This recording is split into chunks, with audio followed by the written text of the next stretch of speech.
कंडिजा अवंतीपुरा के डार खानदान पर उस वक्त क़यामत टूट पड़ी जब 16 तारीख को उनकी बेटी की शादी पर शाम और रात भर के इंतजार के बावजूद दूल्हा दुल्हन को लेने नहीं आया। इत्तलात के मुताबिक कंडिजाल अवंतीपुरा के मोहम्मद रमजान डार की बेटी की शादी उसी गांव के एक लड़के फयाज अहमद के साथ तय हुई थी। 15 और 16 तारीख को शादी की तकरीब होनी थी। मेहंदी रात खुश असलूबी के साथ गुजर जाने के बावजूद भी दूल्हा दुल्हन को लेने नहीं आया। इसकी वजह से दुल्हन के घर वालों पर क़यामत टूट पड़ी। उन्होंने शादी के लिए तमाम इंतजाम किए थे, वो खून के आंसू रो रहे हैं। उधर इलाके के लोगों में इस वाक़े को लेकर काफी गुस्सा और तशवीश पाई जा रही है। उन्होंने पुलिस से दूल्हे को गिरफ्तार करने की मांग की है। इस सिलसिले में अवंतीपुरा पुलिस स्टेशन में केस भी दर्ज किया गया है। मोहम्मद शफी डार नाव पन्नस गामस जुट कर मोहम्मद रमजान डार सबन कर मोहम्मद शबान डार तुहस बचस पे बच्चे कोर्मुत तो फयाज अहमद डार तमिस बचस नाव माजरात कर असल पे सुबह प्राण महाराज कर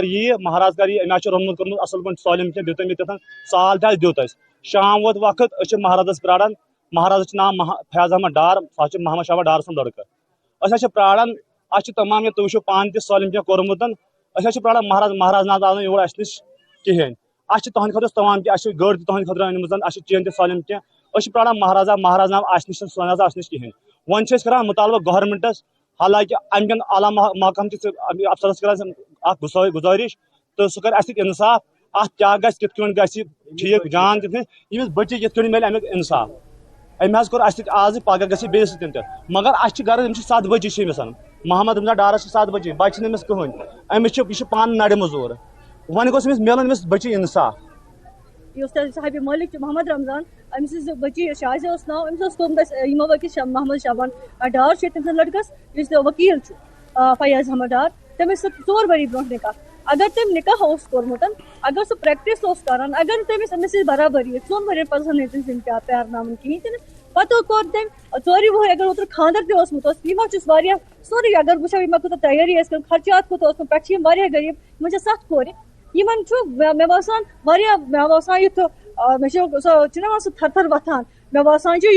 अगर यह आज अकिस कोर सान कोर पगह हे सान कोरन दुश्मन मतलब लेकिन मुझे लगता है कि अगर आज भी गवर्नमेंट जागेगी नहीं तो फिर हम तवारीख हमें माफ नहीं करेगा। मैं पुलिस के पास उनके साथ गई वोन में पुलिस से बताया सब उसका दिल भी दहल गया, वो भी बहुत परेशान हो गई ये हालत देख के तम ओन पे मोल रटित और फिलहाल एक छोटा सा ब्रेक लेते हैं। ब्रेक के बाद खबरों का सिलसिला जारी रहेगा।